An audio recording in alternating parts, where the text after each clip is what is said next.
Hello and welcome to episode 135 of the Book Wars Pod. I am Chris. I'm here. I always forget that you're going to put a drop there every time. Same place. Never leave the space for it. It's every week, man. It's, you know. Almost like you were trapped. Hey. Oh boy. I'm sorry. I'm here with Kristen, Rana, and Miranda, who we got to talk about this dance that Miranda was doing during our theme song. Describe what you think you were doing. I was just kind of like, I had like the inside half of the John Wall arms move. Yeah, okay. And was just kind of like bouncing side to side and like going down. And then I was coming up. Because like it looked... Sorry, no, go ahead, Rana. Chris. It just looked like... Okay, so, you know, like lobster fishermen have the big trap. And I just imagine that, like, what if inside of the trap, the lobsters had a weightlifting competition? And then they were doing like... and then they're doing their little, like, posing that they do, you know, with the arms that's up a like bodybuilding competition. That's what I meant. Sorry. Weightlifting. Right, I have been to a weightlifting competition. There is That's a different thing. I apologize. But I'm imagining, like, you know, the bodybuilding competition with the lobsters, and then, like, they're trying to really show that they should be put back in the ocean, and that's what I was kind of imagining you doing there. That is very dark. That was... And I fucking Sorry. love it. No, that was... I can I say I also, like, envisioned, like, Miranda, like, doing some weird, like, bodybuilding thing. Like, that was also very much what came to mind for me. Yeah, that's me. Noted bodybuilder / strong physically person / crustacean. Listen, I'm from Maryland. It's reasonable, okay? Everyone from Maryland is part blue crab. That's why they all get so mad when you insult Old Bay. Look at the face you made. I know this is an audio form, but... And that's been episode 135. Thank you all for joining us. Thank you And for Miranda listening. has quit the pod. Like, I thought she looked like a Pokemon. I always look like a Pokemon. I was like getting Machop, Machoke, I any would of say those I'm generally like vibes. a shitty Pikachu knockoff. Just you as a Except person? without... Yeah. Also physically. Without the tail. Sure. But the lightning. Still the lightning. Oh, yeah. I still shoot the lightning out of my fingers. Yeah. Oh my Kristen god! is definitely... He admitted it! I thought her face was a can't wait to cut this in editing face, but... Just waiting for the Rana, perfect I time. make that. There's a reason I like have to shut my video off, and it's because I'm making the can't wait to cut this in editing, but it's the whole podcast face the whole time we're recording. Explains a lot. It's true. Oh, yeah. Makes sense. It does. So, what are we drinking besides a healthy dose of seawater for Miranda? I'm going first so that I don't have to participate in this anymore. Wow. I actually Miranda would really like this beer, so I'm gonna tell you about it. No, it's not. Well, kind of. It's yeah, it's with big stone fruit and pine flavors and a refreshingly light body. It's the West Coast IPA for all beasts and all occasions. That sounds amazing. It's from our friends at Sasquatch Brewing Company. It's the Wood Boy IPA. And it's got a nice little picture of Sasquatch squashing a beer can, chopping a beer can on it. And I didn't used to like their beer, and now I really like it. Also, look at these cute camping Sasquatches. I love it. They're so cute. I should take a photo of this. Why did they wear clothes? I don't know. I think because they like them. I think they like the clothes. Why not just a simple bandolier? It's so true, but then it'd be on message for the pod. Mm-hmm. They're fancy Sasquatches. They do have a sense of fashion. They do. I like their little chairs too. But all right, I'm doing the best at this. Miranda, what are you drinking? I have a bourbon ginger that I have made. Was that jar full when we started podcasting? No, it was not. It only filled up like a little bit more than this. Okay. So for anyone listening, it is now about 2/5 of the way full, and she says it was full. Like, yeah. Oh, okay. And it was like not 2/3. What's between? Like somewhere between like half and 2/3 full. Like it wasn't. Yeah, maybe it wasn't that much more. I mean that is between. It's a fraction. It just has a bad history now. Yeah, it's true. I like using it that way. Math. But no, I like it. Same local bourbon company. I have some maraschino cherries, so I feel super fancy whenever I make a drink. Look at you. It's real fun. Oh, do I throw it to somebody? Sorry. Oh, is this how we've been doing this? I'll throw it to Rana. I'll throw it to Rana too. You. I have some sangria that I made this weekend with, I think the wine from it is called Zestos, and it's a ganache, and then it just has a bunch of fruit and some blood orange and a lot of brandy and rum and a little splash of seltzer, and it's really good, but it's a poor choice for podcasting because you have to chew on the fruit, so I'm going to mute a lot during this. I would like to say I wouldn't consume the fruit, but it's happening. Oh, nice. What did you call the wine? What kind of wine is that? Ganache. Okay. Is that like your Grenache? No. Okay. I was like, are you just really bad at pronouncing this word? Maybe. I mean, I thought that was, I mean, it's, from Spain. It has on the bottle 1,000 times that it's from Madrid. I'm like, oh my God, I get it. It says 1, 2, 3, 4, 5, 6 different times on this bottle that I can count right here that it came from Madrid. I'm like, calm the fuck down. But anyways, yeah. Okay. I thought it was like a Chris Macabre situation again. Yeah. I was like, it's actually just chocolate ganache. That's what I'm drinking. Yeah, no. Now I'm trying to imagine what a chocolate sangria would do, and I'm like, my brain right now is like, sorry, go ahead. No, you're good. I was just going to say my brain right now is like that gif of the woman who's like making the disgusted face.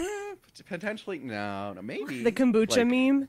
Yeah. Yeah. I feel like it would work if you did like bittersweet chocolate and maybe some like fresh figs in with the fruits. Then I feel like it could bridge it a little bit. And then definitely brandy, maybe not rum. And like you could do it that way. I think it would, maybe like some cherries. I feel like that could work. Oh, that would But work, I wouldn't do like typical sangria fruits with chocolate. Like apple and orange. And orange chocolate is really good. But yeah. I feel like you could throw like a little orange in there for some highlights. I'm just picturing like individual grapes dipped into chocolate, like you'd have a chocolate covered strawberry. Like Raisinets but fresh. Yes. the fully hydrated Raisinets. Just plump them back up after. Amazing. All right, well, if we haven't driven you off the pod by the time winter rolls around again, we're going to try making some chocolate sangria, and we'll report back. I would honestly do it. Like, I'm down. I mean, as long as we have a backup drink just in case. Exactly. What's the worst that could happen? Yeah, exactly. So, sorry, I didn't mean to talk about No, garnacha is Grenache. Just it is? In Spain, yes. Oh, sorry. Never mind. No, I talked shit for no reason. I'm like, I was like, I've only seen it called garnacha. No, guess what? You're both right. Well, I said no. She was right. I was wrong. Otherwise, it'd be a double negative. Don't say that to me. Okay. Never tell Miranda she was right. I don't need that. She doesn't respond well to positive reinforcement. I was about to say, you just don't want me to be that insufferable. It's true. I'm a Capricorn, so. Lord. I am drinking another stout from our good friends at Avery Brewing Company. It is their Irish Goodnight Imperial Irish Style Milk Stout, which is aged in Irish whiskey barrels.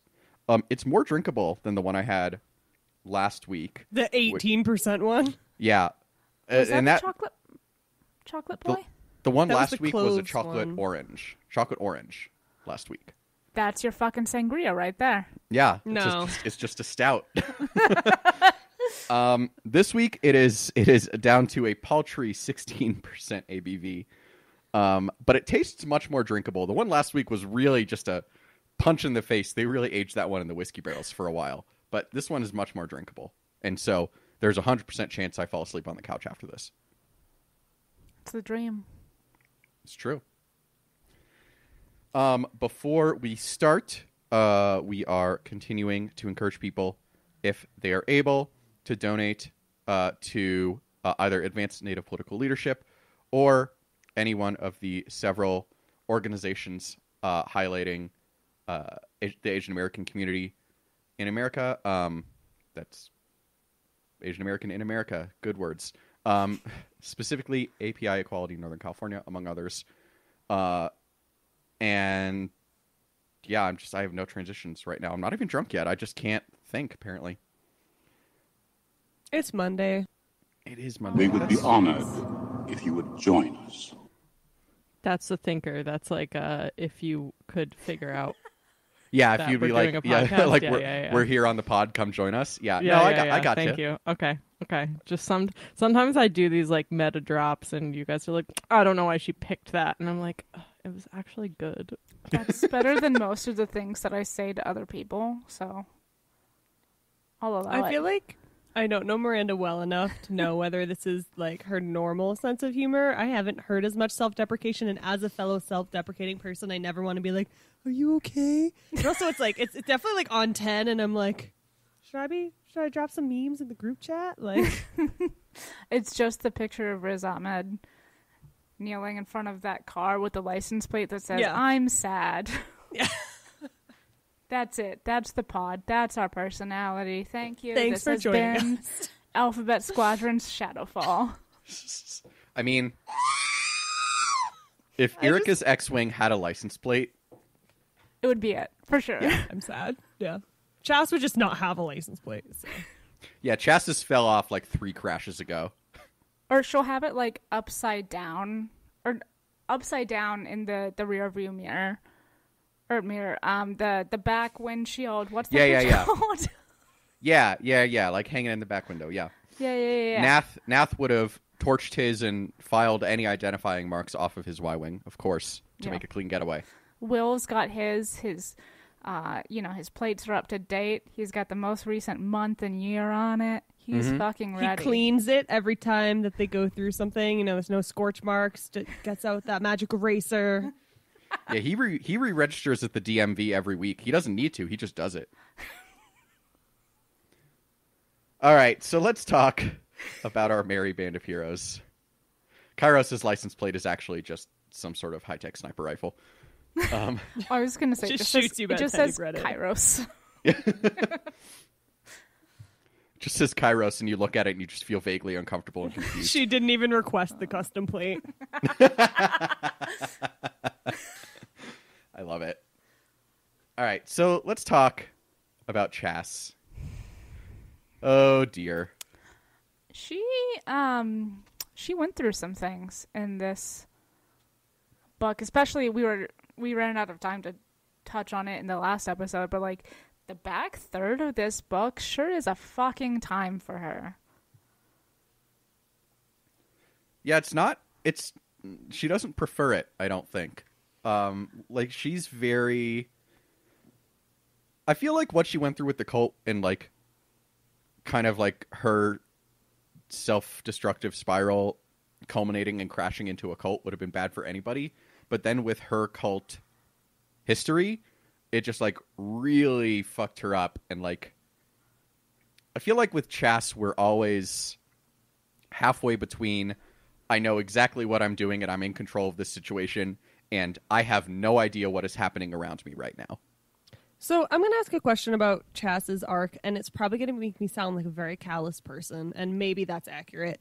But why did she not just kill the cult leader? She just like, she smacks her in the head a bunch of times, and she's like, I don't know if she's dead, but I'll take it. And then the lady's like shambling down the hallway again later with a little like strategically placed like contouring with blood.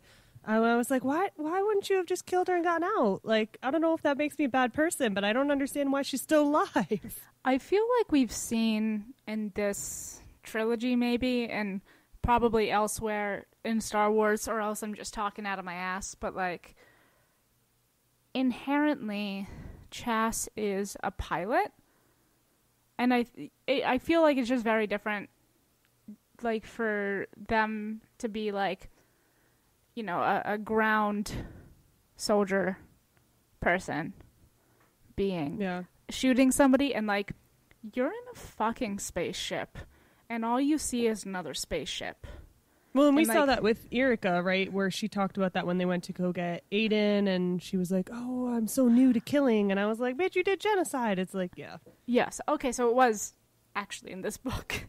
I don't know if that's all of it. I don't even know if it's part of it, but it seems plausible. Like Chas obviously has an interesting but very strong relationship to flying. Like, she kind of makes it her own space by, turning off or just ignoring comms and, like, putting on her weird-ass, like, folk metal music and just kind of flying around and doing what she does. It's not the same thing as being in a room with somebody who is leader of a cult and a blaster, Yeah. I think it's partially that, but I also think that, like, this is like an example of, like, she thinks she's in control, but she's really not, because I think that the cult leader, like, imprinted on her a little bit. Yeah, there's, you were talking earlier about, like, she's super into this cult, like, she hates it, but also it sticks with her, She rejoins the New Republic, she rejoins the Squadron and all of that, but there's still part of her brain that's with the cult. I didn't mark it down or anything, but there's one line where she's talking about how, or thinking about, narrating about, whatever, there's, like, really nothing, or fuck, what is it? She's got the tapes still in her car, her fighter, and, like, she's kind of in a weird at peace place when she's flying, which is usually aggressively not the case. And so I think, saying it's possible that this cult leader imprinted on her is maybe an understatement here. Like, something happened with living and being in that cult for a little bit to, certainly affect her behavior. Yeah, she has that weird line at the end of the book, and maybe that was what you're referencing, and hopefully I didn't just tune you out when he said the exact same thing. White half taken over. No, I'm just kidding. But it's like, she mentions how she didn't get rid of the tapes from the cult leader, and I was like, yikes. That's like when you get out of a shitty relationship and you're like, I'm not gonna throw away his stuff, I'm not gonna wear the t-shirt, but I'm not gonna get rid of it. I was just like, no, burn it, like, go throw it into space. Yeah, it's like, you keep the sweatshirt, but you give back everything else. Yeah, like, no, just throw it away, smash it up. I don't know what that noise is, but that's me smashing up the tape. You know what that was? I just realized that's the sound of, remember on the cassette tapes, the little film? Mm-hmm. That's the sound it makes when you re-roll it. Oh, yeah. I don't know where that came from in my brain. I'm going to stop talking now. Go ahead. So the opposite of when you smash a cassette tape, then? Yeah, just like really fast. Yeah. It's very different. But yeah, no, I mean, I think you both hit the nail on the head. As of the end of this book, Chas is still, like, holding on to the assorted teachings and lectures of the children of the, what is it? The dead sun, the black sun, something. No, because Black Sun's the fucking, I don't know. Black Spire. The children of Disneyland, yes. Yes. Now this is pod racing. How wasn't that a Disney film? Right? Amazing. If any of them are Disney films, it should be The Phantom Menace, but I digress. Except with that timeline, if they were like doing what Disney did at that time, they would have had to put like Air Bud in there too, and all the little cameos they used to, and then you have Air Bud in the little like pod race. It would be a whole thing. Fucking great Air Bud would be in a Star Wars movie. One Mighty Duck would like put the duck in their way. It would be a challenge. That would be the 90s. I'm sorry, I need to get back on topic. It would be Charlie Conway. Listen, there's the rumors that fucking like Star Wars Detours show that was like basically just like George shitposting an animation that like never actually aired is going to be put on Disney Plus. So we might still get Air Bud. I'm ready. I want Air Bud in space. I don't really want that. I do. I really do. It's actually the plot of the Bad Batch. They have to go search for Air Bud and save him. Is that like a Space Jam kind of plot? He's been kidnapped by... Sorry. This is why nobody will ever let me write anything. But if I were to write like a Star Wars book, I would absolutely just try and like include as many like small hints that this was actually like the plot of Space Jam as I could. Star Wars and the basketball game. just there's randomly a basketball game interlude. Who's this squad of goons? Am I right? Still makes more sense than Rise of Skywalker.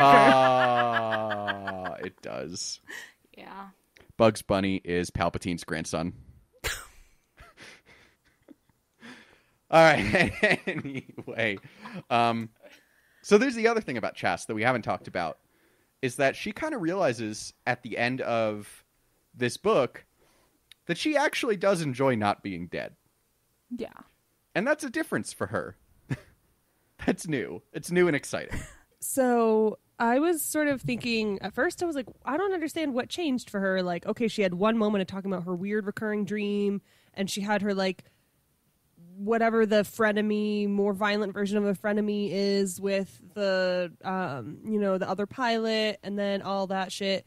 And then all of a sudden she's like, hey, I don't need to drink anymore, and, like, I'm going back, and I have a reason to be alive. And I was kind of, like, confused about what had changed. But now I'm thinking maybe it was just like the fact that she had to value her life because it was at risk, even if it wasn't the same sort of at risk that it is when she's flying. It's like, okay, now you're going to lose your individuality, which to her is so important. I don't know. That was sort of the only thing I could think of. Miranda's making a lot of faces, so I'm going to No, sorry. This is my thinking face, and sometimes I forget to breathe out, aka always when I'm doing podcasting.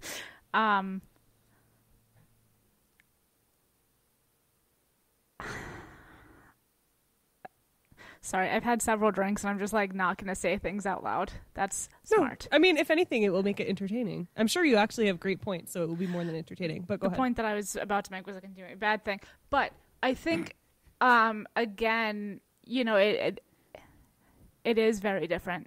Her life being at risk when she's flying around versus if it's just like really present, for lack of a better word, and like right in front of her. It's a lot more real. Like if you're hanging out with this cult and like learning what she learns about the cult, and like they've got they don't actually throw away the weapons, and I think being able to see it and conceptualize it as something real because you can put the pieces together is something entirely different, than just that TIE fighter's gonna shoot at me. Hopefully I'll die. Well, I mean, even in the real world, right, people take more risks when they haven't, like, taken the time to do the really hard, like, emotional work. A lot of times if you're self-sabotaging yourself, you're so self-destructive. Like, we see that in real life all the time, right? So I guess she kind of went to therapy, but not. Yeah. Or it's, I think, a very weird and maybe not good analogy for this is, like, you're much more at risk when you are saying something publicly with your name attached as opposed to, like, being anonymous on the internet. Like, if she's flying, it's kind of like she is anonymous to, the Empire. Like, is she in the B-Wing? Yes. Okay, I only usually remember which ones they all fly. But, I mean, she's just a B-Wing among a bunch of New Republic ships. Like, there's nothing special about that. But if you get her out of it and put her in front of other folks, it's something different. Also, I completely agree with that. And I also think that, like, we know that, like, she's very impressionable. Like, we know that from her cult history. We know that kind of from how she's viewed herself based on how people view her. And like from her bar hopping a couple of chapters ago. Yep. Like, I think that part of it is that, like, for all the negatives of the cult, they were people who actually cared about her as a person. It's you know, an they were external crazy validation. people. Yeah, exactly. Yes, that's exactly what it is. She had a lot of external validation from, like, the kid who brought her gifts and the guy who rescued her, whose name I can't remember.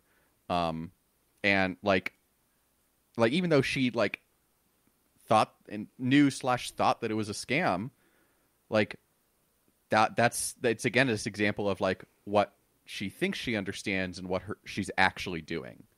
And I think that's having people look at her and see, you know, a sibling in Christ, like the sibling in Black Hole, like the Mormons. Or... Yes, exactly. Like just somebody like identifiable with like something that's more than just like going to church on exactly. Sundays. Yeah, like they saw her as a person. Sense of community. Yes, a concept. Yeah, so I think that's it as well. That like she starts to see herself as not just this anonymous killer, like you were saying, Miranda, and not just we care about you because we need warm bodies in spaceships to go pew pew, but actually like, hi, good morning, how are you? I have no ulterior motives. We're just having a conversation. Sounds fake. It does, really. Well, that does sort of bring up the question of like, maybe not question, but the concept of the fact that when everyone in her squadron was trying to do that, I mean, maybe not math. There's no math. No, sorry, maybe not math. But when Will and to some extent Erica and people were trying to say like, hey, how you doing? We're a little bit worried about you. Oh, you're drinking and driving the B-Wing again. She was just like not hearing it. And she chose to think that no one cared about her and all those things, all the typical shit you do when you're depressed. But somehow with the cult of people who she had no reason to think genuinely cared about her, she was like, okay, checks out. Yeah, absolutely. Yes. Yes. All right, so it's never going to be comfortable. No. Sound is never going to be comfortable. It's always a little creepy and worrisome, but it's not fine. As bad as last time when she used it after we spoke about children. So. Yeah, that's the sort of shit that there's no way to put that in a title to warn people what they're about to walk into, but so let's move away from Chas for the moment. We'll come back to the pilots. But let's talk about kind of the universe as we are seeing it, because obviously like these books are, you know, they're telling their contained story, but they also exist and flesh out a separate larger universe that obviously is constantly evolving in other ways. And so I don't know, what did y'all get from this that kind of like made you think about other aspects of Star Wars? I mean, I've talked about it before. I think I talked about it on probably episode we've done so far on Shadowfall, but it is really interesting for me to see something of substance in, that squishy period between Endor and Jakku, and, seeing, especially I think in this book with this plot, like trying to save Tritha, whatever, it's a real futility of like, what does, kind of controlling this planet mean?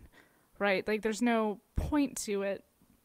Functionally, we know the war's over. The Empire's done.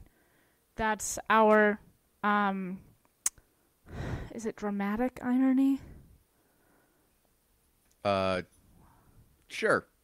Okay. Yes. The one dramatic irony is the one where we know, but they don't. Thank you.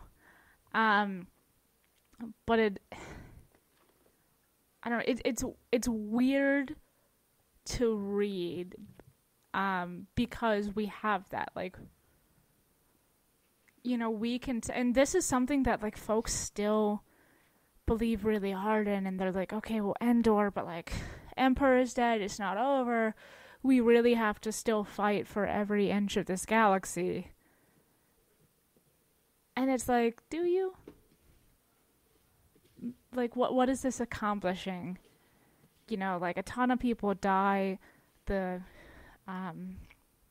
the New Republic Navy gets kind of what's the word I'm looking for? They take some like pretty significant losses. Plus they lose somebody to going back to the Empire. And, you know, the shadowing doesn't do much better. It's just like a whole fucking mess. And there's literally no point to it, ultimately, because we know how everything turns out. Well, I think, like, right now, I don't think they know any other way to operate. Like, they don't have all the resources that they will in 10 or 15 years. They don't have a sense of safety because they're still, like, you know, interacting with fragments of what was previously the Empire and these squadrons and all these things. And I think they just, like, are trying to cover their asses, not in the sense of, like, having made a mistake and trying to not let people know about it, which I think is what that term actually means, but in whatever I was trying to say, which is, like, I think they just want to get out alive and keep themselves in, you know, the game of life. I don't know what all these weird metaphors are today. Yikes. But I think they're just trying to, like, stay in it. They want to make sure that things don't change. And I think so far things changed for a long time. And I think it's hard when you've been through all that to be like, oh, it's cool. We won. Like, we'll be all right. I mean, it's something that we see in the real world a lot. You know, it's the, you know, a new nation kind of becoming a real state and not just, you know, an idea. Like, I compare a lot of things in Star Wars to America under the Articles of Confederation, but, like, this isn't the strongest example, but it's something kind of like that. Like, where there's kind of someone in charge, there's kind of a point to everything. Everything's, like, very fragile. And I think right now, the Empire, the galaxy is very fragile. Miranda, I totally see what you're saying, and less about, like, necessarily the, like, post-revolutionary period, although that too, but to me it's very, like, I get very Iraq War vibes from this book in particular, and the futility. That is a much better example. Because, it's like, oh my God, he admitted it! And, like, you see both sides, they have goals, they have hopes, they have dreams, and then we get to the end of the book, and no one has accomplished anything. A lot of people have died, a lot of shit's been blown up, and arguably both sides are in a worse position than when they started. It's big mission accomplished vibes. Yeah. Yeah, for sure. Like, the Emperor is out. We've, you know, taken down the government. Like, we won!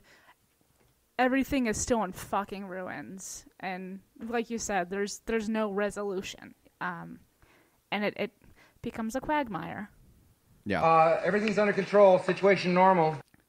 And we see, you know, just to kind of, like, think about what else we see in the universe. Like, obviously Troitha is very in the core is the word I'm looking for. They're very deep core. They're very center of the galaxy. They're not in the outer rim.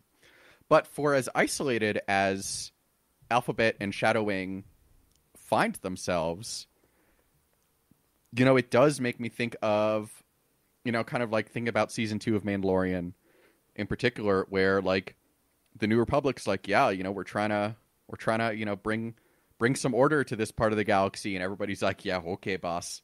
Like, nobody thinks they can do it, and they all feel ignored, whether it's on Navarro, where the marshal who died going back to her home planet was, or whether it's on Corvus, I think is the planet where he finds Ahsoka, and there's, like, this random warlord cutting down all the trees for no reason, and nobody seems to care outside of, like, the small town where, you know, where samurai movies are being reenacted. But, like, you do see kind of, even before the war is over and before the political system is in place, you already see people and, like, entire swaths of the population being put aside. Yeah, I mean, the New Republic, like, is a very fledgling kind of government, but it's not about the lack of them having power, they don't have the authority, or, you know, their authority is certainly not respected because, you know, it's been, for a lot of places, a lot of systems and planets, kind of just chaos for, you know, however many years. And / or probably both. You know, the Empire was in charge. And say what you will, and there's all sorts of genocidal shit. And they had a lot of deeply bad ways of bringing it about, but, like, their thing was order, and they did get it. Like, they had to kill a lot of people and wipe out entire planets, but, like, it provided a dark sense of stability that you certainly can't have after Civil War, and certainly not with the New Republic, which is more of an idea than a government. Yeah, absolutely. And we also, you know, knowing what we do, we know that Mon Mothma is going to essentially disband the Navy after the war is over. And, you know, we're seeing all these things where they're talking about how, yeah, you know, Troitha, they're probably going to, you know, be dealing with resistance elements for years to come. Literally everything in Star Wars is the Articles of Confederation. Like, she disbands the Navy, so the Empire doesn't have a standing army. And, like, not saying that the military is good to use for general peacekeeping, because we all know that's not the fucking case. But it at least brings about, like, you know, like, a semblance of having some kind of authority. Yeah, and also, like, the police military line gets blurred when you're not talking about, like, a continuous landmass, and you're talking about multiple planets in space. Like, so, like, it gets blurred even in one landmass. It sure does. But yeah, and so, like, we know how this is going to turn out, and we know it's not going to turn out well, and we know that it'll eventually turn out so poorly that the New Republic will be attacked by the First Order and not be able to do anything, and their entire military will be wiped out in one go. And so it's, you know, we do see these issues of, you know, it's 30 years beforehand, but, like, we can already see what's happening. We can already see the why can't I remember, like, the phrase that I'm talking about, but, like, you know, the framework being created. Sorry? Was that the expression, see the writing on the wall? Or no? That wasn't what I was going for, but it works. You can already see the writing on the wall of, like, how this is going to end up because of the choices that we see them making in, you know, quote unquote real time as we read the book. I'm going to regret this. Yeah, we see this, I think, later in the New Republic as well, and this is part of the reason why, you know, they can't super keep things together. Is it's a very idealistic, in a peaceful kind of way, situation. Like, it's a noble cause, but there's nothing to back it up. Yeah. So on that cheery note, let's talk about the characters and future of this band of merry characters that we call Alphabet Squadron. So first of all, and I'm going out of order because I put shit in a wrong spot in the outline. But looking at the various characters, and we talked about this a little bit last week with Will and Nath, and kind of how did they get to where they are now. But can we see a through line of the characters' motivations? And kind of part two of that question is, if we can, where did we see them ending up in book 3? I think we touched on this with Erica as well last week. And, you know, the situation, at least as I see it, is basically, you know, she didn't end up joining the rebellion after she went to the Empire. So she sticks with comfort and security and having that, kind of strict routine. And that seems to be, what she wants and what she needs. She likes orders. She doesn't like giving them. There's something to say about having a drum beat. What am I looking for? Cadence? No, like a regular... Routine? Routine, yes. Thank you. Drum beat equals routine? That's what her, kind of through line is, as I see it. There's no real motivation behind what she does, except to feel secure. Yeah. Rana, what about you? Well, I guess in terms of Erika, I don't want to believe that she's like, woo, just gonna go do more genocide. But maybe she is. But I mean, I guess I'll find out next time on Alexander Freed. But I was thinking a lot about like Will's progression into leadership and what the hell he's gonna do. Like, I just want him to go home, and that's not going to happen. And so I just keep thinking about, like, I'm very worried about him losing himself in his leadership role. And I think it's already happening. And I talked about this last pod, but when I think about, like, the progression of Alphabet Squadron, I'm like, even though he makes the good leader, I think in terms of, like, there's a word my brain's not thinking of, so I'm just going to describe it differently, of, like, he looks out for others, and he, has a good concept of priorities and things like that. But overall, for his own sake, like, I don't know that I want to see him grow as a leader. Mm-hmm. So, like, the one time I don't want it. And I just keep thinking about his own, like, leadership roles and how I just want him to go home. But he's not going to. I think he's going to die. Yeah, and I mean, I think, the summary of that is what you, said at first, is he can easily get kind of very, oh my god, I had the words. He's going to get deep into it. Like, he's going to let it consume him. And I can see Will Lark doing that to the point where, like, he neglects his own needs. Oh, for sure. So, again. Soft boy, no. He's a very soft boy. I think with time, he's a great leader. I would like to see it, but I don't want him to see it, if that makes sense. Yeah. Like, I want to see it because I think he would be really good, but I just want him to be happy. Exactly. And I just feel like I can't stop thinking about all the terrible, like, cop movies in which the police chief is, like, 3 days away. And all he keeps saying is, like, I can't wait to retire. That's the vibe that I get from Will. And I'm like, just go home now before you die. Mm-hmm. Go. You don't have to retire. You're young. Go back to your planet. Teach other people to fly. The war's not over, but it is over. You can just leave. Yeah. You can be like, hey, I'm out. Like, there's no official process there. You just kind of peace out to your space dinosaurs and all your friends and your sweet little home planet. Yeah.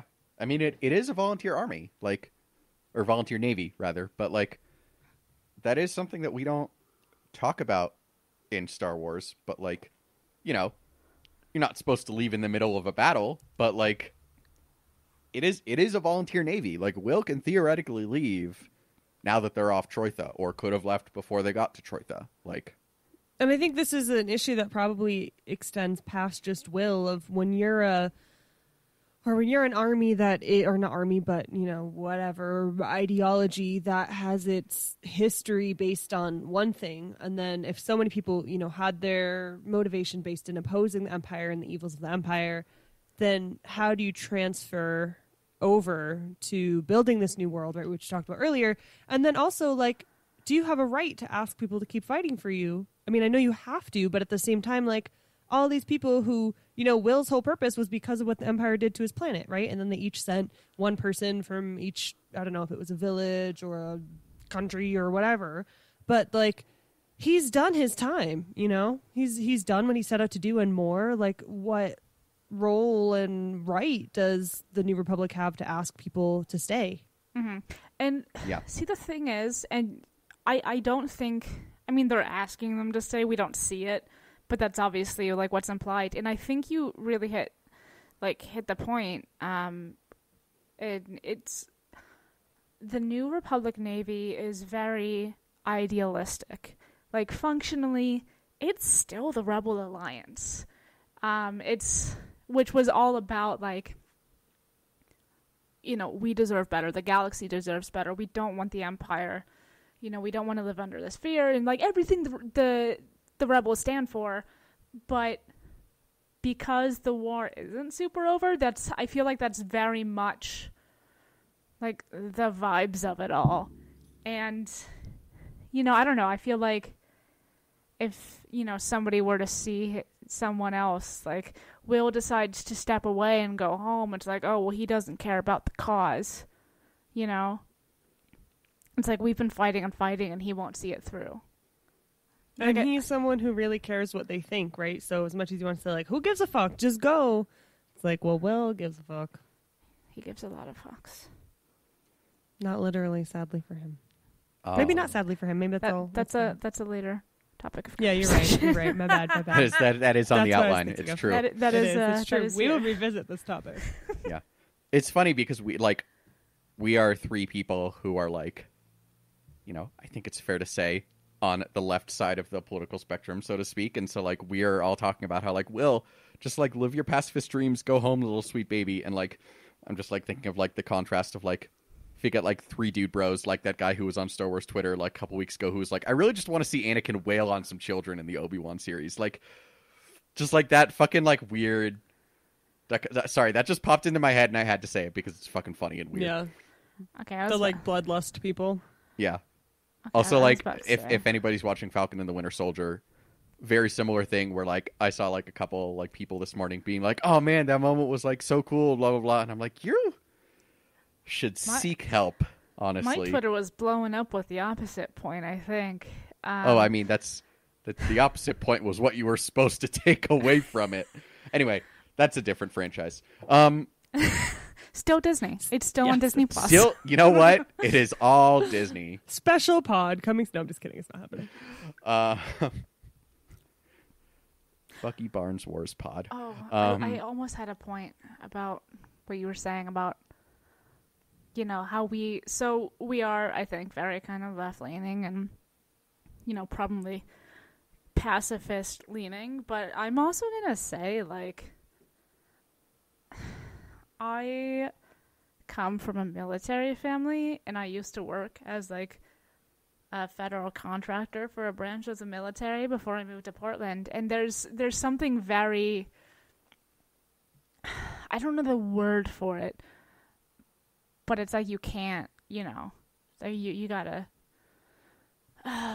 stick like around. Obligatory? Yeah, I mean, and to a point, like, you know, you can always, like, walk away from this war, it's over.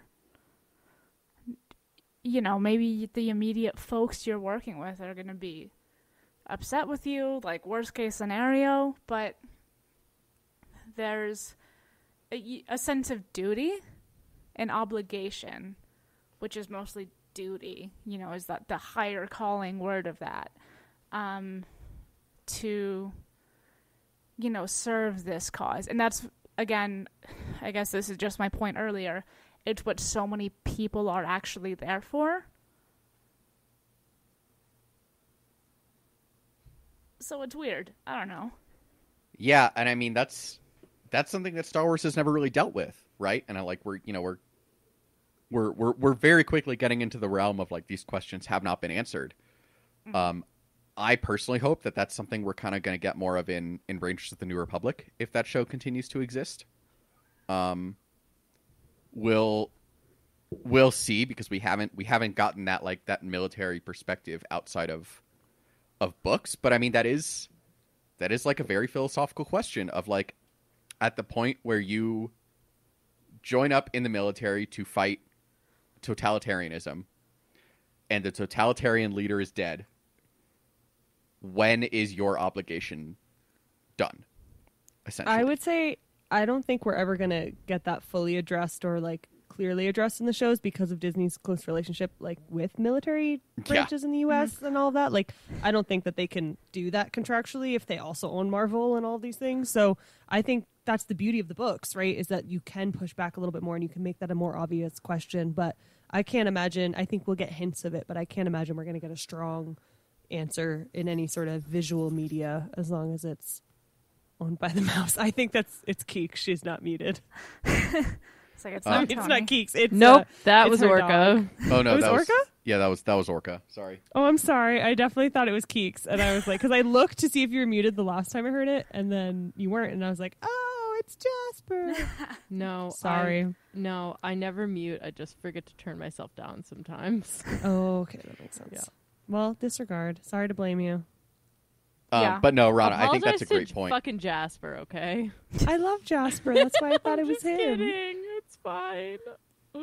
I have an aside, but it has literally nothing to do with the podcast. No, Rana, I think that's a great point, and I think if we do see it in Star Wars, it is going to be couched very much in Star Wars terms. It is going to be like, space is big. Like it's going to be like very like in ways that cannot possibly be related to Earth, and so it'll be interesting. I could see. I'm going to be very interested. We're totally off the rails in terms of what we know and don't know, but I'm going to be very interested to see what Taika Waititi's movie, does in that regard, because of all the filmmakers that Disney film and TV makers of all the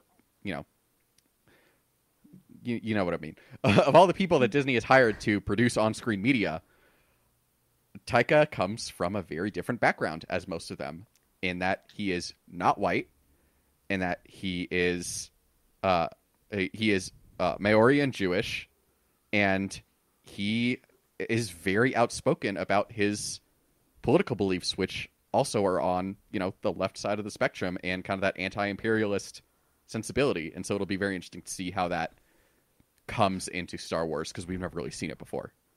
It's a little bit off topic, but I think like it's worth noting that part of why I'm so excited about all of that is just because it's probably going to be the first time that we get genuine, not just like indigenous as in like the Americas, but indigenous like wherever they're producing it and creating it, representation in front of and behind the camera. Like he's so intentional about working with, when they were in Australia, of like making sure that there were indigenous people involved, not only in the creation of the film, but in like the prop design and all these things. Like I'm just super excited for that, but I suppose I could talk about that for like hours. So just putting that out there. I had a really good joke, but it's way past the point now. It's okay. You can say you should just tweet it as a non sequitur and just like see what happens. I mean, it's not a spicy take. It's absolutely accurate. Disney's not going to show us what it looks like to kind of find, the path of like totalitarianism once you get rid of it, because the U.S. military hasn't figured that out yet. Again, there's lots another of happy landing. Quagmire jokes involved. Mission accomplished. Go team. But I mean, like we've said, if it happens anywhere, it's gonna be in the books. Yeah. I would love Taika to do that. That's not gonna happen. That's not gonna fly. Yeah, but if it does, like it will be cut or done some way. Yeah, for sure. Yeah. I think it's a book only thing that we'll get, if ever. But it can either go in like very vague and not at all Earth, or it'll be like Resistance Reborn. I was just thinking of that just right a love now. story, and then she backspaces, the one sentence where they kiss. Yeah. I thought you were going to talk about, oh my God, my brain is failing me. But I don't know what's wrong. Wow, I'm just going to mute because it's not going to make a point. I don't know. It's like, what's the name of Wedge's wife? Nora. Like I was thinking of their scenes early on of like how all the like implications that you can never really leave like once your brain is in that mode. But I've lost it. But with the little chickens and all that, what are they called? Tuk-tuks? Something like that. Oh God! I just call them chickens. Sorry. Kate, what are the space chickens called? They're Keaties. They're called Keaties. Keatie. Okay. I was like, they have some cute little name. I was thinking, tuk tuk, but Keatie works. Kate is next to me. And now we get to know that Kate is still involved in the pod, and that's why we Kate's say first pod appearance her in as weeks. a co-host. I would like to point out also, just to drag the fuck out of Chris, since Kate was here. He said we didn't have appeared, so somebody has to drag me. He said we didn't have enough for a wrap up. I know, and we're already at 59 minutes. We're 59 minutes in, and we have more things on the outline. And we're only like a third of the way through. We're almost done. Like, are we? I think so. I mean, we covered motivations in the last episode too. About space chickens, man. I'm trying to like read somebody's poetry. I was gonna Google it. Okay. Because I can't read poetry. Because it's doing all kinds of stuff. Being all over the page, but not in a line. And I'm just very confused. Yes. You may. Yes. You're welcome. I mean, yeah. In my defense, Kristen, I very much meant I don't know that I have enough to talk about, but then other people filled out this outline with great ideas. Yeah, it was all Miranda. How did you just like reverse white man that? You were like, because that's what white men do in order to take the onus off of themselves. I don't understand. I will take the credit for other people, Kristen. You were like, I meant I was wrong, but I won't say that I was wrong. I meant I was wrong, and that I was wrong because I didn't listen to other people. So obviously, it's classic caucasity. Sorry, I'm out of here. Bye. This is the third time Kristen has told us she's quitting the podcast in this recording. I know, right? Which I don't think is a record, but oh no. All right, been so on this let's. Before. Oh yeah. So, I think we have kind of one more point to look at, looking ahead before we get to. We have not that many listeners, small number, but very quality listener questions. I thought you were saying not that many listeners, and I was like, well, yeah, that's a given. Can I do a quick aside, just because we're covering the through lines of all of these? What the fuck is up with Kairos? She's a fucking lobster. I don't know what to tell you. That's what Miranda was doing in the beginning of the pod. She's doing the Kairos dance. She is the bodybuilding lobster. It makes so much sense now. Oh, and that's what her little things that she was. What are they? Collectors? The little trinkets. Yeah. Yes, they're trinkets. That's what they were. Yeah. Yes. Yeah. There's nothing else to say about Kairos. Less interesting than Kairos, but obviously we've talked a lot about Outfit Squadron, and now we are also going to have to deal with the aftermath of this for Shadow Wing, and specifically for Keys. The aftermath. I've read books. Sure have. You've at least read book titles. That much we can be sure of. But yeah, so like, Keys has a lot to decide on now. Like, he needs to decide what the fuck their mission is, because he just spent an entire book like completely decimated their tiny little fleet that they had going and accomplished nothing. Hera's still alive. All the Alphabet pilots are still alive, although Erica is compromised, shall we say, under the best circumstances. But yeah, it's going to be interesting to see what he does next. I don't know. What are y'all's thoughts on that?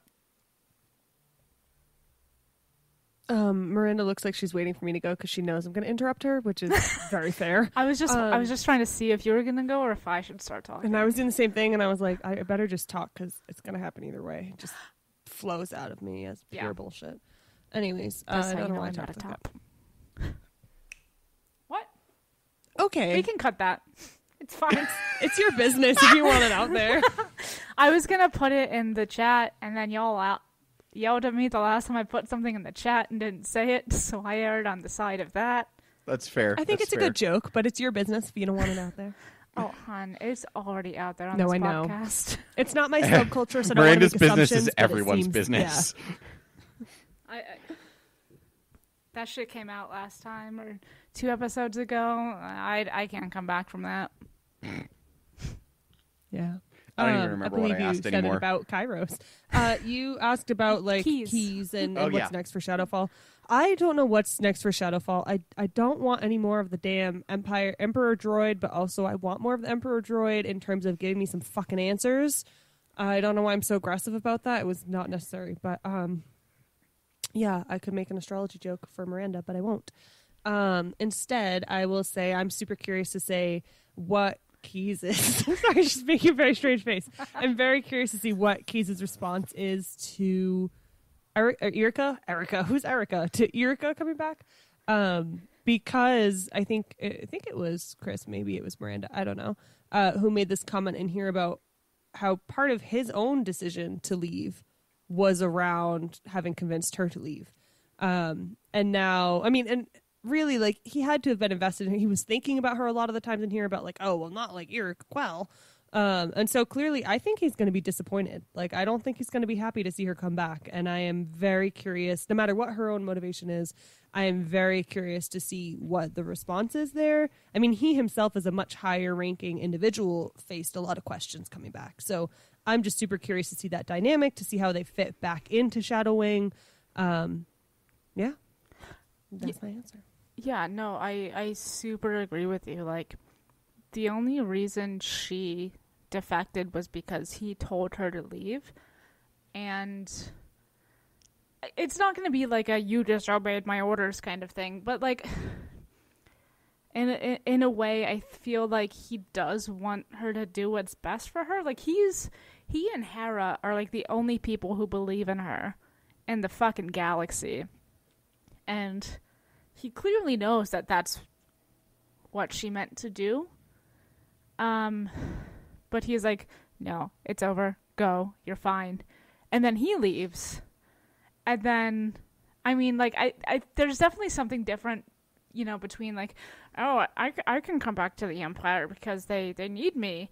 And, like, somebody else coming back. It's like, very exceptionalist in a way. Like, oh, I can do this. You can't, though. So I think he'll ultimately accept her. I don't know. But it's definitely something I'm interested in seeing unfold in the next book. Yeah, absolutely. I mean, because we obviously know what he means to her. And we know just by nature of the fact that he's thought of her a couple times, even though she's nowhere around, that was at least somewhat reciprocal in terms of their emotional attachment. And so, yeah, there's all this difficulty of, like, where have you been? Like, you took my advice. Why did you stop taking my advice? Why did you leave in the first place, even though I told you to? Like, I feel like there's a lot of conflict there that needs to be resolved. One thing that I don't think we talked about in the moment, and if we did, be like, Rana, shut the fuck up. But when Erica, like maybe a chapter or two before Erica says, oh, that's definitely Keys by the way he's flying, when he's analyzing everyone in Alphabet Squadron, says like, oh, there's definitely a former TIE pilot fighter in there. But it's interesting that even though he knows that he sent her to, you know, defect, that he at no point thinks, oh, maybe it's Quell. Like, he doesn't have that thought. And so, I don't know. It's just something I thought was really interesting in the moment, and we didn't have time to talk about, and I don't think we need to talk about it now, but it's just curious to me, and I wanted to bring it up again. That's such a good point. It's definitely important, I think. I thought that he did know that, but I don't know what I did yesterday, so, like, maybe don't listen to me. I'm pretty sure he doesn't, because remember when she, I mean, I guess she doesn't know what he knows, but she, like, kind of, like, scarred off her tattoo before she returned. Oh, yeah, she did. So she is, it at least certainly seems like she is not going to highlight her rebel service. I mean, maybe she isn't. Maybe that was a sign of, and they mean nothing to me now. Who knows? But I appreciate Chris pretending he hasn't read the last book for our sake. It's very kind of him. Who's to say? Not I. All right, let's... You're not going to tell us when people die right before they die again? Listen, okay. Will Lark still isn't dead, so like I'm amazed. Will Lark is still not dead. One more book to go. He's made it 2/3 of the way. You can do it, little baby. All right, listener questions. We don't have that many, but they're good ones. One, how many pieces are our hearts in? This is from Diana. All 3 of our questions are from the Tashi Station Patreon Slack, which is mostly my fault because I didn't tweet that we needed questions. But Chris! I love it. My heart is in Chris 2 pieces. Didn't tweet, but I love Kate. My my heart is in 2 pieces. One for the remaining members of Outfit Squadron, and one tiny broken off piece for Erica that I hope comes home. Oh my God! He admitted it! She's coming home. She's coming home. No, I think we all understood the reference before you kept singing. Okay. Sometimes you don't, and I have to keep talking until it's weird. Thank God we didn't hit that eventuality this time. Instead, we're just almost an hour and a half in. It's cool. No, I'm just talking shit as always. I'm cutting all of this. Good. You can cut the whole podcast. I think my heart is only in one piece because something's wrong with me, but it is like sinking in my stomach a little bit as I think about what happens next. And like, it's not in pieces. It's a little like mangled, much like those reinvigorated raisinets we talked about earlier. Mm-hmm. But it's just kind of like sinking towards my stomach with the choices people might make. And I'm kind of like, feeling a little bit of existential dread. Like more than normal. Okay. It's about to say this is Star Wars and everything is terrible. I got a bad feeling about this. Yeah. My heart's in one piece, but not in any mangled ways, or like I don't have any dread for some reason. That's probably just a me thing, but like I feel like I've been expecting Will to die this whole time. So, like, if and when a main character dies in the next book, I'm gonna deal with that then. But right now, everything makes sense, you know? Like, Erica going back to the Empire makes sense to me.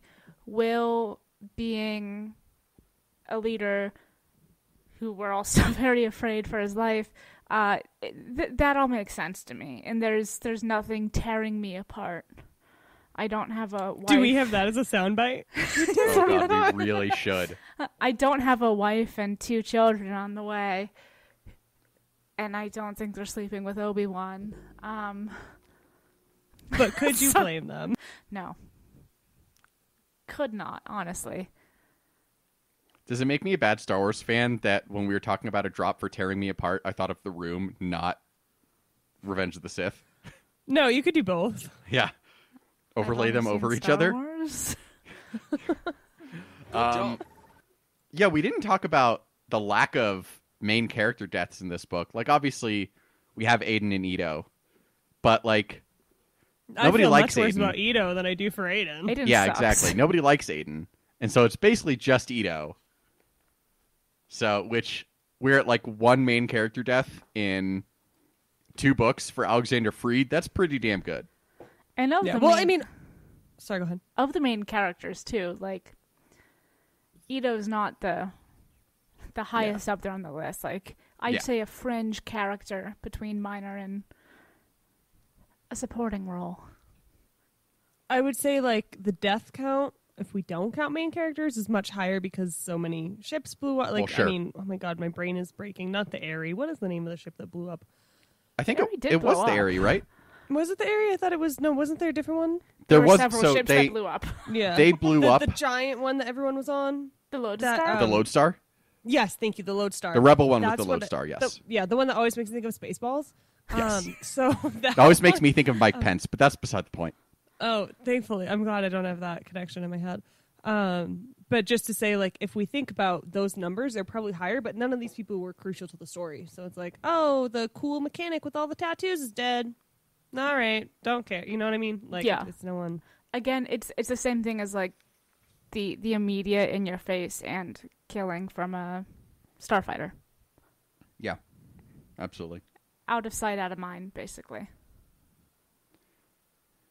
From Odie McOatface, friend of the pod, is the exact wording of the question was, in Pippin voice, is there any hope, Gandalf, for Alphabet Squad?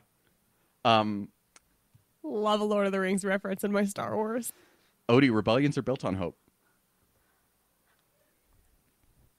I don't think there's hope. for the squadron. Nice. I'm definitely not feeling like lighting of the beacons levels of hope, but I would say like, yeah, I mean, we know how it ends, right? So there's some, maybe not for Alphabet Squadron, but something's got to go right at some point. Ultimately, it'll be fine, but like they've already lost somebody to the Empire. Nobody's died yet. Things aren't going to go well. Yeah. And then the most important question we got, potentially ever on the pod, honestly. Actually ever. Truly. And I'm paraphrasing, but Tyler, again, friend of the pod, asks, who is Will's ideal top? Can we just say that the way it looks on the outline, it's who is Will's ideal top? I want to say tack, but that's a Navy thing, so I'm going to say dash. Oh my god, you and your military. It's awful. But like dash Tyler, so it looks like... Looks like the answer is Tyler. Yeah, and so like, Tyler... I don't know if that's how that works. If that's your deal, then I feel like the position's open, is all I'm saying. Yeah, seems like it's a huge compliment, honestly. I'm pretty sure Will's single. Will is single. Well, he's not ready to blink anymore, so... The question is Tyler single? That's what Book Wars Pod listeners demand to know. Tyler, I'm sorry if this is uncomfortable for you. I don't know you, but it was funny. For listeners who remember, Tyler's Twitter screen name when he first sent in a question was Tits McGee. So Tyler's Tits McGee? Tyler's Tits McGee. Oh my god. A legend.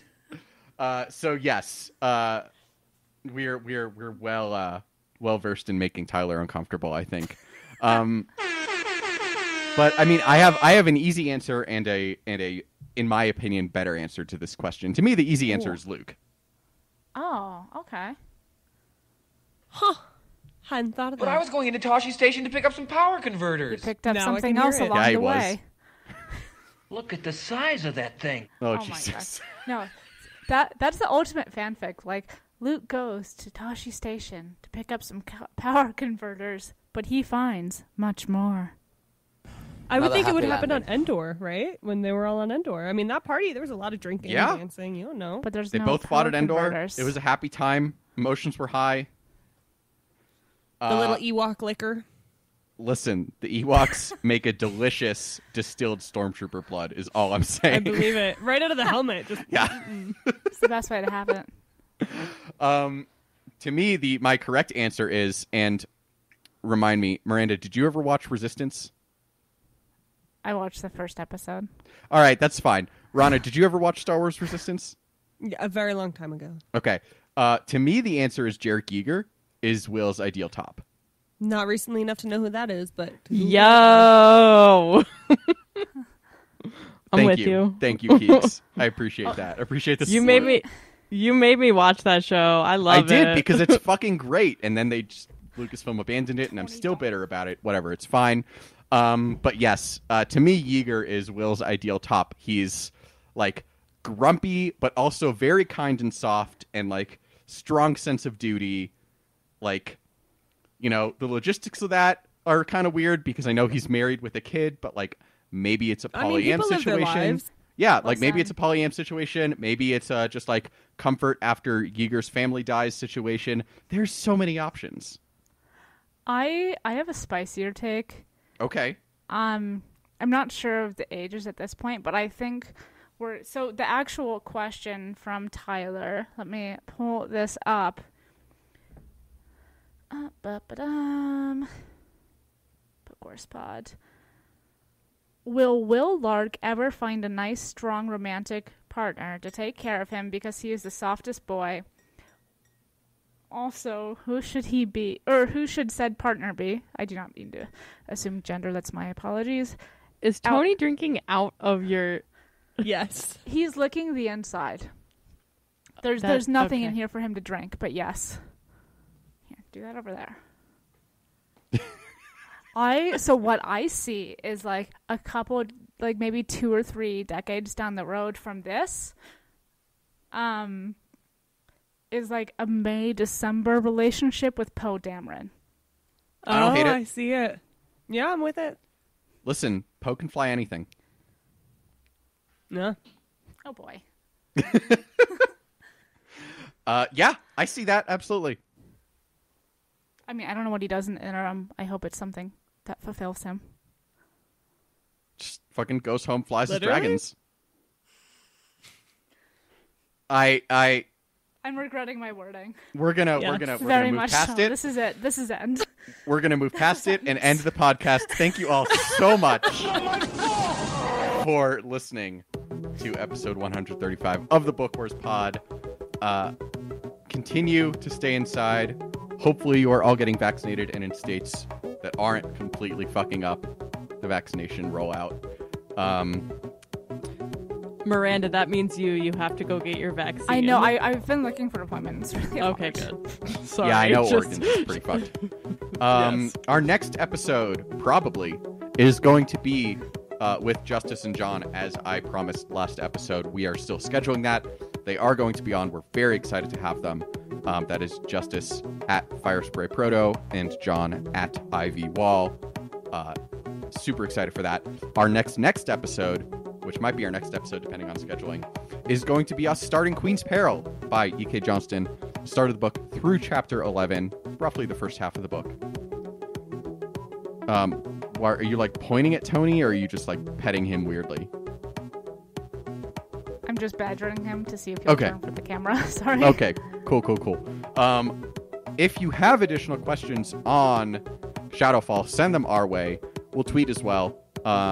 As I said, we do have our special bonus with Justice and John in the works, so we will see if we can answer them, and more importantly, if we can get them to answer them, because their answers are going to be far better than ours. And in the meantime, find us on the social medias, on Twitter and Instagram at BookWarsPod, bookwarspod@gmail.com if you want to email us, and as always on the Tosh Station Radio Patreon with such luminaries as Diana, Odie, and Tyler. If you have the means, please donate to either Advanced Native Political Leadership, API Equality Northern California, or any of the other Asian American focused groups that are going to be in our episode description.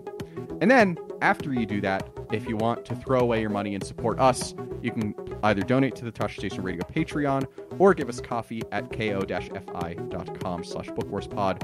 It really helps us cover our hosting and production costs.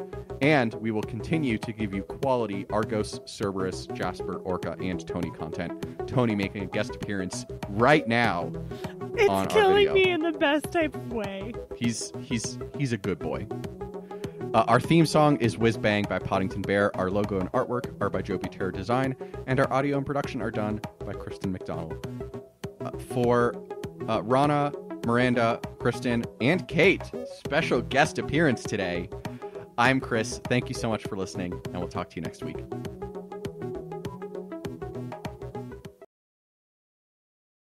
Miranda's dancing before it's even begun. What is happening? It's going in my head.